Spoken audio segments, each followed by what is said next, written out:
Narayan Kisku Rairampur Jonal Vice President Single T Kusmi Block Single Pargana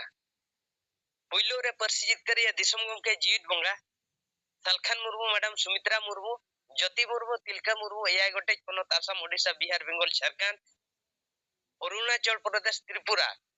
Nepal Bangladesh Bhutan Andaman Dharti Jagat Single Santa in Pastors Consalte Lasahe Single Joar Holana Kami Hora report re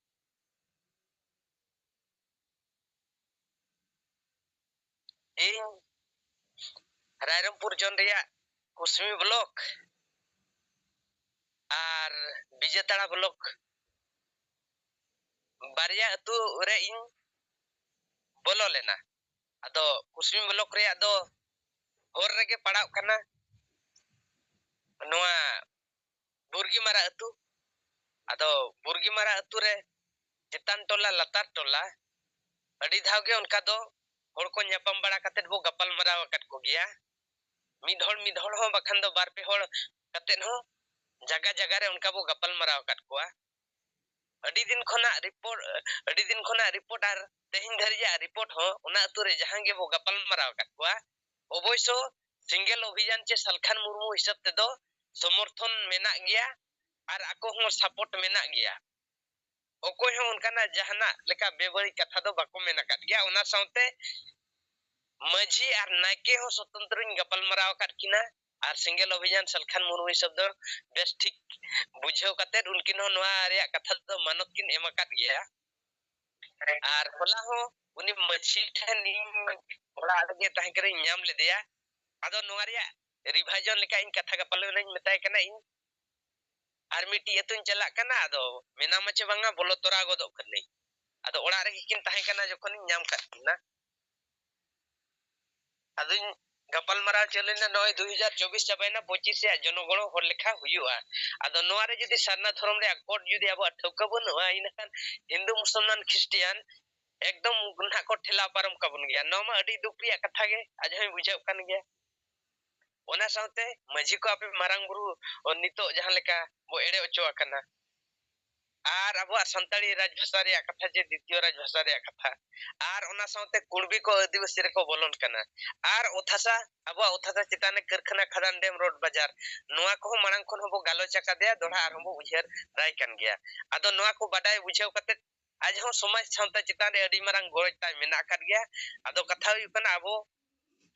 noa jumit katet babu gapal maraw dareya kan gya mene ya ado bod bahir kami chalu akan gya ado nina mene no bod bahir kami ko chalu len kan abo jawra nyok katet bo gapal marawa sange hor chitane aja motamot katha re badai kana noa re do pura puri ge समर्थन mena ar ajo nina katha untor jiwe re mendare kana Salkhan Murmu katha aja hisabte santali bhasha che ol chiki re katha manyota huya kana no to aja untor jiwe re gorob katha mene ya ado ठीक गया akwa untor jiwe re jahan tina ge mane ada kana ona hisab abo pasta set khon समर्थन ko emya ado ona hisab te barti kon barti chelekare bo single ko ona do abo kami hora chitan rege na mena ado onde ho miti napai report che katha kami hora onde na mane pasna kan gya tu samde ona saute vijetara block munda kathi onde abo single block single pargana menaya ado uni salah ho nyapa menalin ar abo Odisha ponot reya jahan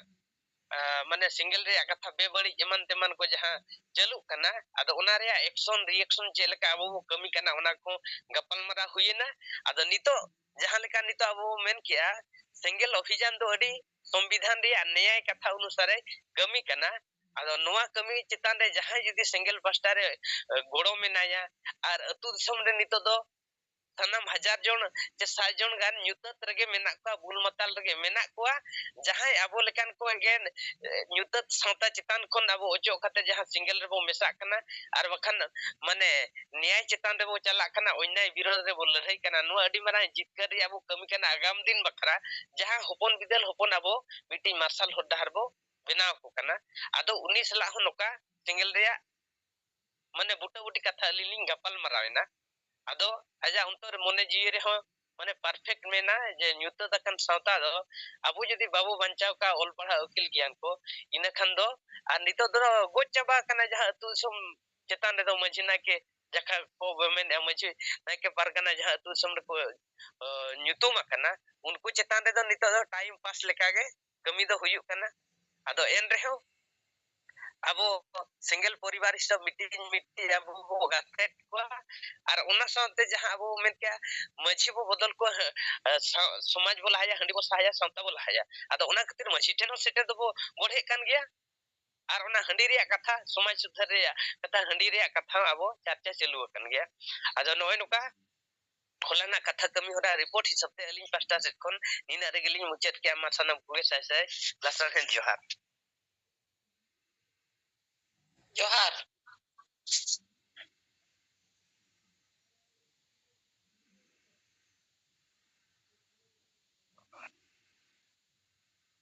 मा उनका के अब वो reporting दी मा एकदम आलू बुद्धि रो मा रेडमी ओकोय करना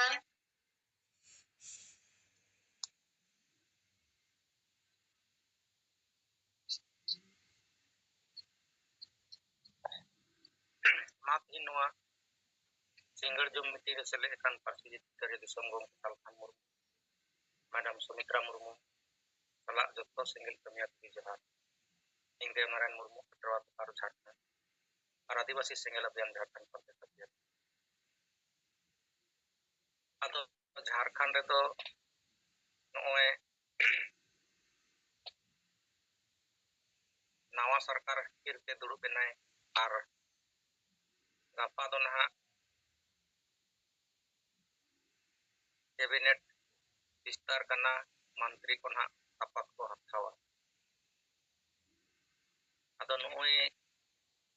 हेमंत सोरेन सरकार के आरहा दुड़ू रुवाड़ना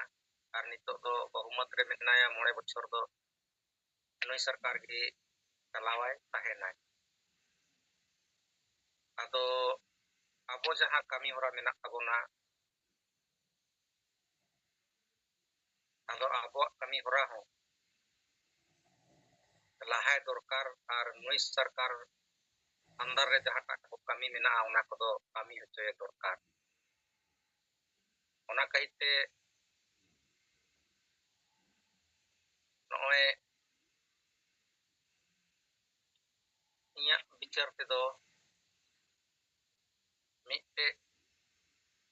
प्रतिनिधि मंडल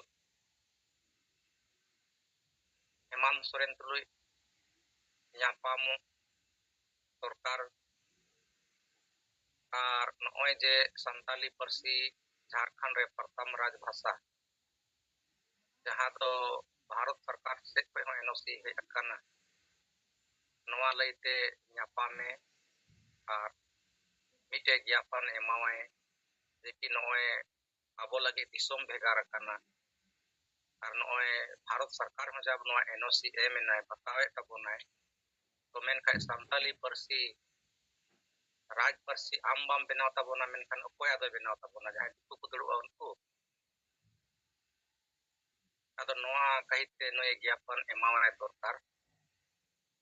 और उनी कमिया से बाय कमिया से जे आश्वासन एमावा बोना इना तायम दो ओना लगी आंदोलन को तैयार दरकार और आंदोलन माध्यम ते उनी बताव होचोए रेया बोन कुरुमुटुया नोआ हुईना पहला दोसर दो नोय 22 दिसंबर जहां हासा भाषा जिकर महा मनाव बखरा नोआ करे हो पार्लियामेंट शनिवार हिला दुरुप ले दोहो लेआ अदो लेट ᱧᱚᱜ ᱛᱮ दुरुप दोहयनते मीडिया करे दो बांग एम दाड़ेयादा ता ओना कोना तैयारी चलाक कना माने भाषा भाषा जिकर महा देश को ते बोन मनाव दाड़ेया मा नोआ रे मैसेज अबो समाज रेन होर और सरकार ठेन हो चलाव दाड़ेया मा नोआ को कुरुमुटुरे नहा ते हो मेना लेया और तेसार दो जहां नोए अबो जूम मीटिंग बो चालाव कना अदो उनके बार दिन नोआ रे लई के आए कि अबो ठेन कौड़ी रे कमी मेना जुदी बांगो जावराया कौड़ी को ना मेन का जनवरी को जूम मीटिंग बंदो दाड़ेया अदो जहां लेका कते जूम मीटिंग दो बांगबन बंदो होचोआ ᱟᱨ ᱯᱚᱭᱥᱟ ᱠᱚᱫᱚ ᱵᱚᱱ ᱡᱟᱣᱨᱟᱭ ᱢᱟᱜᱮ ᱪᱮᱫᱟᱜ ᱥᱮ ᱱᱚᱜᱼᱚᱭ ᱱᱤᱛᱚᱜ ᱡᱩᱢ ᱢᱤᱴᱤᱝ ᱨᱮ ᱡᱟᱦᱟᱸ ᱵᱚᱱ ᱜᱟᱯᱟᱞ ᱢᱟᱨᱟᱜ ᱠᱟᱱᱟ ᱱᱚᱣᱟ ᱫᱚ ᱢᱤᱫᱴᱮᱱ ᱢᱟᱱᱮ ᱯᱩᱨᱟᱹ ᱡᱚᱛᱚ आदिवासी समाज ᱨᱮᱭᱟᱜ ᱢᱤᱫᱴᱮᱱ पार्लियामेंट लेका कान गया और जतो माने भारत रेया बिहार बंगाल आसाम उड़ीसा झारखंड साथ-साथे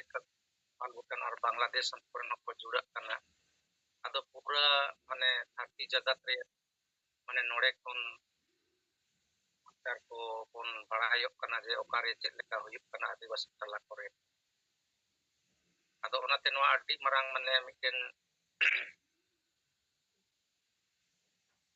टीचर हापाटिंग रेया से सनाम लेकान कथा बा बड़ायो रेया मिटेन माध्यम बन नाम का अदो नोआ दो बांगबन बन चोआ आ साथ-साथे नोए बिहार कोरना कुछ से हेलेना वीडियो को जोड़े आदिवासी को दबावे को मेंदा को अपे तो झारखंड ते चला पे अपे अदो झारखंड कना अदो नोआ को बिहार कोरेन पदाधिकारी को सिंगल कार्यकर्ता को लई तबन पे दिलका का करे उनका हुई करना साथ-साथे नोए बांग्लादेश रे वीडियो को हम एक बार हिजुक करना ओले हम आदिवासी पाकिस्तान रे हो माने उनका जुलुम को हुयुक करना जमीन जगह को बाबत ते ओडे मा हिंदू मुस्लिम रे लड़ाई मिटन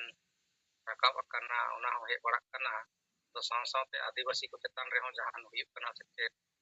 मिटे वीडियो उनका हे करना अदो नोआ को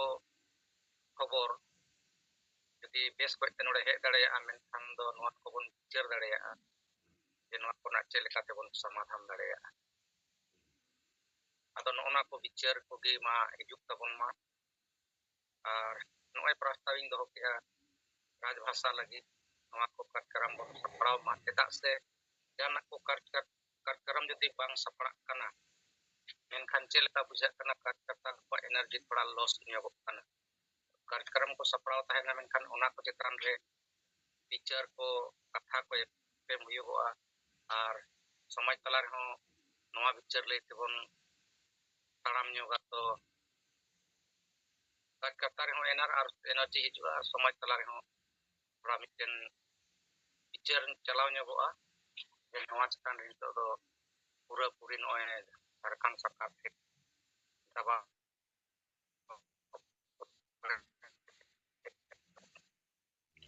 और मैडम जोहार हाँ जोहार होय मा तबु नोआ सिंगल जुमरे अबु साहब चला बो जोड़ा वकन और मैडम में चलावेट कर नो बैसी तो तेहिं इन से को नाइमा इमा सरहाव इमा बन कना सनाम सिंगल कमिया को के साहब चलाते इन सनीरा मुर्मू बिटिया जनल है तो किछु दिन इहो नोआ जुमरे उनका सेलेक्ट द बइन ताहे कना समय समय रे सेलेक्ट कते रिपोर्टिंग को दो इन बिन एमेट कान ताहे ना तो अब नोआ आतु लेवल रे मीटिंग सिंगल परिवार रे अगु कोरिया के मीटिंग दड़ा हुयुक कान ताहे ना उनका ते नेटवर्क को जगह जगह तो बांग ᱧᱟᱢᱚᱜ ᱠᱟᱱ ᱛᱟᱦᱮᱱᱟ ᱚᱠᱟ ᱫᱚ ᱡᱤᱱᱫᱟᱹ ᱦᱤᱡᱩᱜᱼᱟ ᱚᱱᱠᱟ ᱠᱟᱛᱮ ᱤᱧ थोड़ा बन सेटर दाड़िया कान थाना अदो तेहिं इन से खो रिपोर्टिंग लेकाते तेहिं अबो नोआ कोकड़ाझाड़ जिल्ला रे तितगुड़ी ब्लॉक रे थोड़ा मांग ᱧᱚᱜ रे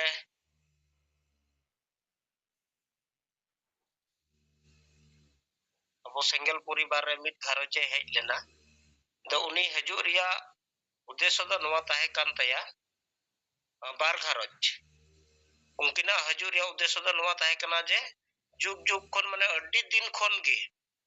उनकिन दो ओना अतो रे दो क्रिस्तान मेना कोना दो कुमता दल छोरा अतो तो ओना अतो रे क्रिस्तान की को ढेर ते मोड़े घरच जान अबो सारना धर्म रे हड़ मेना कोआ दो बार घरच दो के नोते वकना अतो उनको हड़ दो अड्डी दिन खoj के ओना क्रिसमस करे को सरहायुआ माने उनको क्रिस्तान जहां को मेता को उनका के को सेना कान ताहेना अदो तायम ते aku को उयहर बड़ा किया जे आलेया सारना धर्म रिया संताल समाज रिया नोंकाना मा बनुआ जे क्रिस्तान तुलुई के जतोवा चिकाय में उनको लेका के व्यवहार मिया तो अबु सला जोगाजोग को हताव किया जोगाजोग हताव कते चलावेन जून चांदो खोज अबो सेंगल परिवार लेकाते उनकिन दो मेना किना मेसायन किन तो जून चांदो खोज किन मेसायन खान नकु क्रिस्तान वाला तो थोड़ा माने बहो को हंते नातेन तो जे नितो माना सेंगल परिवार लेकाते किन onteina तो उनकुआ कथा गिकिन अंजोमा अबो दो बकिन अंजोमा अदो उनकाते ओना मिटना को रंगाव को दोहो किया और ओना तला रगे ओना अबो सेंगल परिवार जाहे को बोलो वकना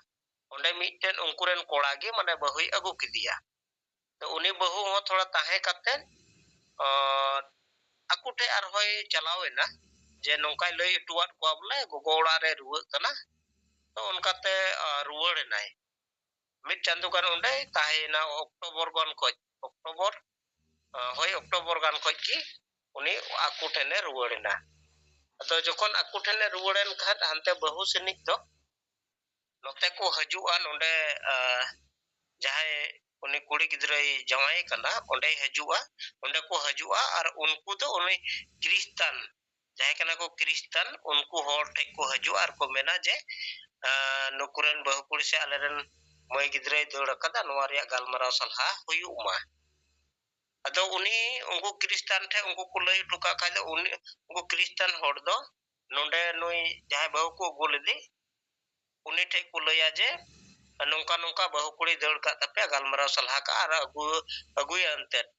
दोहई पे उनका कथा चेत को होय कना अदो उनी दो मेता को का थाना जे इन माने तो नोआ क्रिस्तान समाज लेकाते जहाल का लहात पे चलाव चिन कान थाना इन ने तो ना दो बनुया इनन मंजी हड़ाम दो नई कनाय या विष्णु हसदा को मेताया तितगुड़ ब्लॉक रेन सेक्रेटरी हो कनाय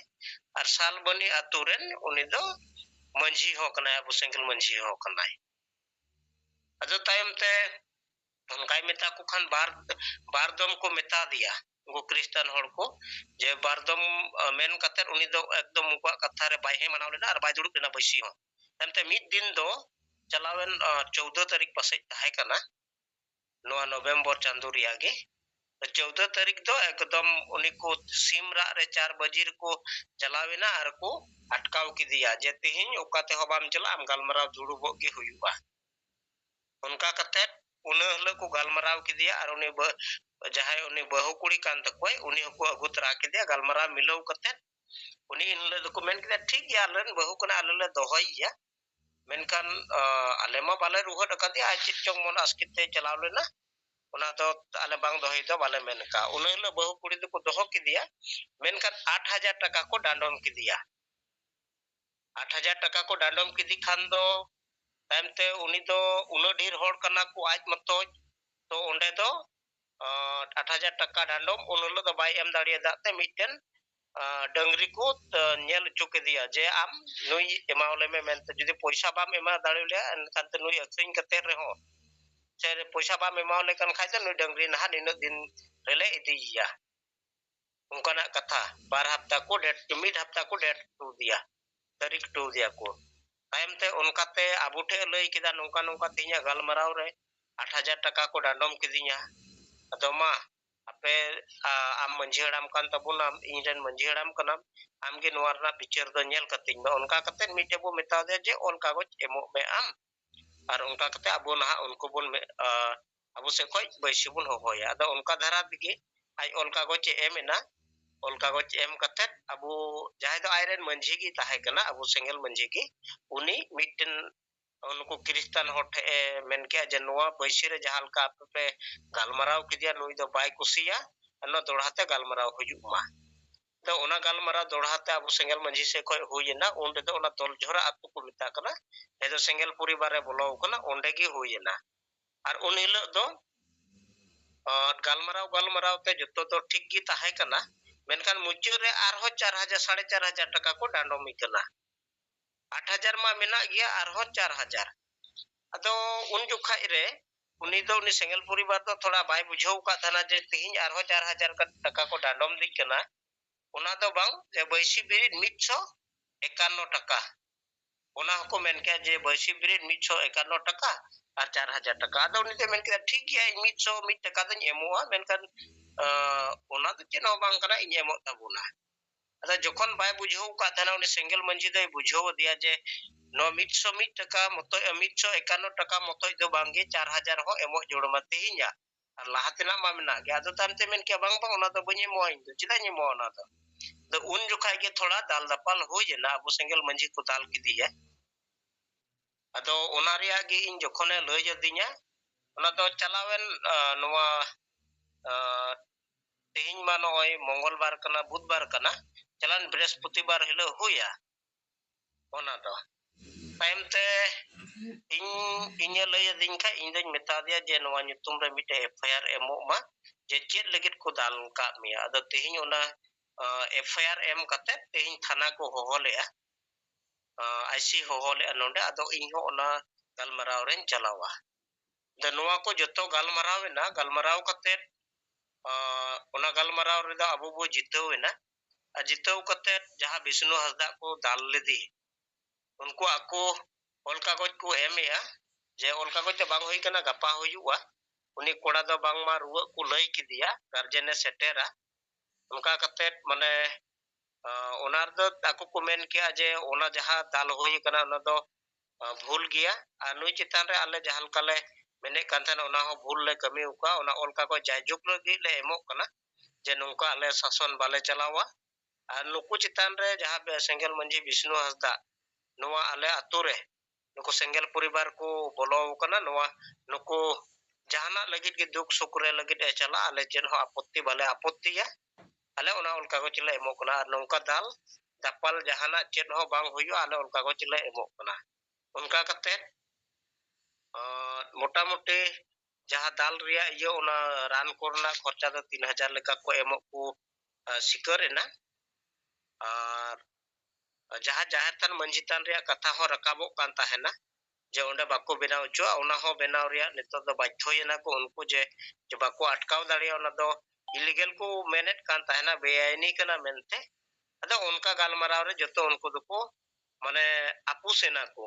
je alele bhul kata unka men kate ᱤᱧ ᱚᱸᱰᱮ ᱫᱚ ᱟᱵᱚ ᱡᱤᱛᱠᱟᱹᱨ ᱦᱩᱭᱮᱱᱟ ᱨᱤᱯᱳᱨᱴ ᱫᱚ ᱱᱟᱦᱟᱜ ᱱᱚᱣᱟ ᱜᱮ ᱟᱨ ᱵᱷᱚᱵᱤᱥᱥᱚᱛ ᱨᱮᱦᱚᱸ ᱩᱱᱠᱩ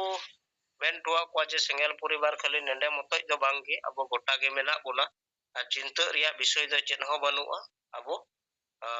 ᱜᱚᱴᱟ ᱨᱮᱜᱮ ᱢᱮᱱᱟᱜ ᱵᱚᱱᱟ ᱟᱵᱚ ᱜᱚᱲᱚ ᱜᱚᱯᱚᱲᱚ ᱫᱩᱠ ᱥᱩᱠ ᱨᱮᱵᱚᱱ ᱛᱟᱦᱮᱱᱟ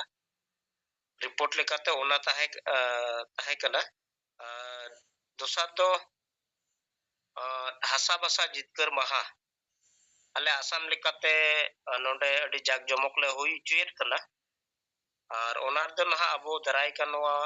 2025 riya census jaha rod anjomot kana ar huyuk gya nowa riya naha miten jagron lekate ho ar gongke highlight riya katha je parsi jitkariya aya political life political career chaba kate abo parsi riya uihar kate nowa parsi jitkar chuka no do moli kami bang kana onate gongke do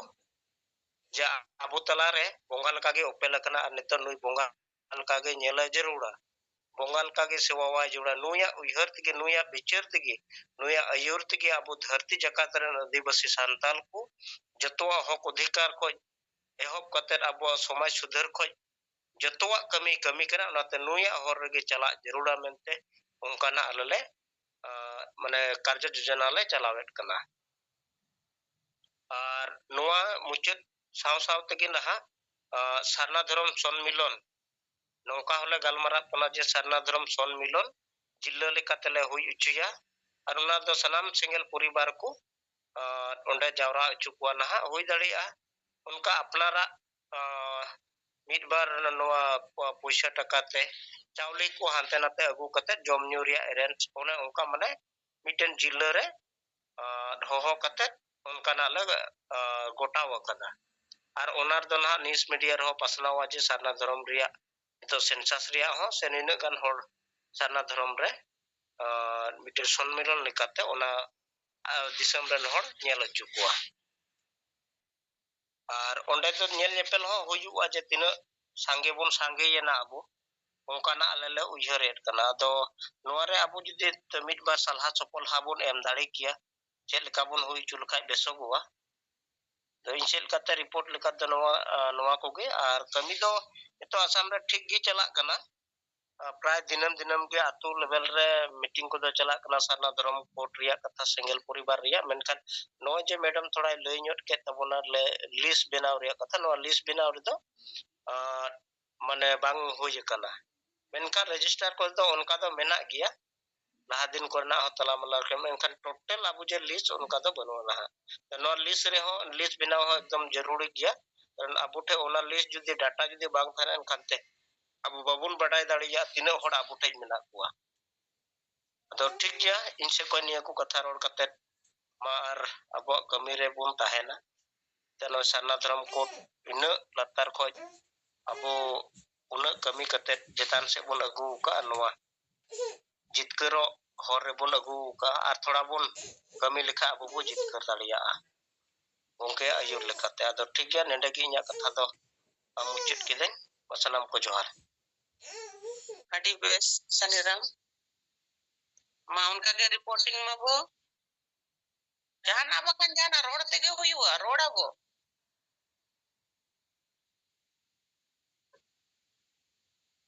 सनाम को जोहार सनीराम Murmu report आदि positive गया आदि सराव तो sir Assam रे बाजुन Tudu state wise president और वो एक नंबर लीडर कना उनी तलारे आदि सीरियस रुए और 13-14 हजार टका खर्चा है ना इन बढ़ाई करते हैं सनीराम मुर्मू फोन आ देता है तुरंत 9 टका वो जा रहा है और वो एमआई है तो सनीराम ने लिया 13,000 टका तो चांदा करते को एम का होती है अदो ठीक गया नो लगी नो अड़ी सराव अदो नीत नहीं तो वो रेगे में ना है कारो रान को जोम को लगती है आसाम टीम तब हो मारो किचु चांदा करते नहीं को गोड़ो है लगे जोरे जोड़ करना मैं इनका आसाम रे जेते कोई डेरे दाना है और ये हाली रे बक्सा जिले रे मिटन सम्मेलन को दोला उन्हें पृथ्वी माझी है जाना है और आज लयु बनता है इंगे 47% जीत के रखा तो उन्हें चैलेंज के दिया है अब वो टूडू और उन्हें मीटिंग के ले किया है बाजुन टूडू नौ खाली कथा करना असली तो सलखान मुर्मू करना है परसिजित करिए इंटेंट चाले ठेन दोनों और डॉक्यूमेंट में किताब में ना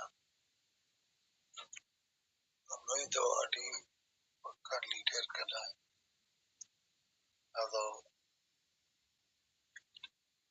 वो खबर यहाँ पता नहीं अड़ी तो भी बजो भी अलग ही सोमा पेशर जिनिस देवनारायण मुर्मू टीके लेके संताली राजभाषा बनाव लगी झारखंड सीएम मीटिंग ज्ञापन एमाय तो और जुदी 22 दिसंबर मणम ते अंदरे इनका नोना सलाह ते नोहो ज्ञापन रे उन्होंने सका 22 दिसंबर तो झारखंड सरकार से कोई आशा बसा जीतकर महा हो माना 4 नवंबर जून मीटिंग जनवरी 2025 को बंद हो दाड़िया अदो अब वो टका जा रहा है तो और कम से कम 6 मास अभी नौ लगी टका या चिंता होता है इन टका वो जूम मीटिंग लगी ताहन दरकार प्रति मास 7,000 টাকা लगती है तो कम से कम 50,000 গান টাকা যাওয়ার দরকার আর ইচ্ছা লিখান आराम से हो जाओ दाड़े 5 नंबर अब सिंगल परिपद जो कोटक हाईकोर्ट रे को केस लगी सपड़ा कनक को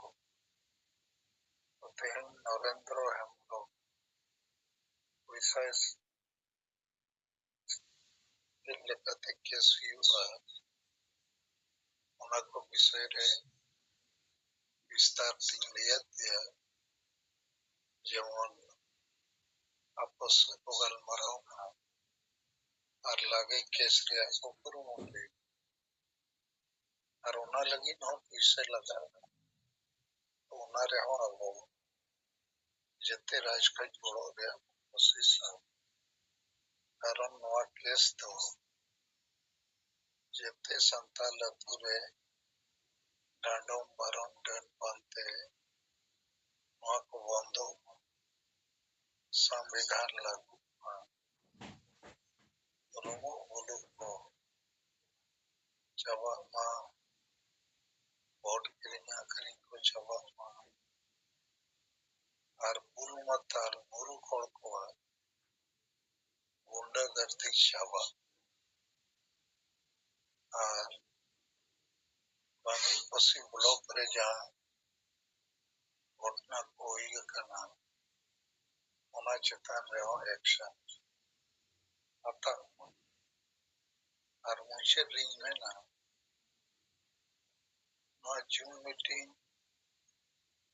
ये सही जीवित टूरते पता को तो है रिपोर्टिंग को पिक्चर को ना खा नोजे दिन के नींद तो 1 घंटा तो चेटूंगा बोलो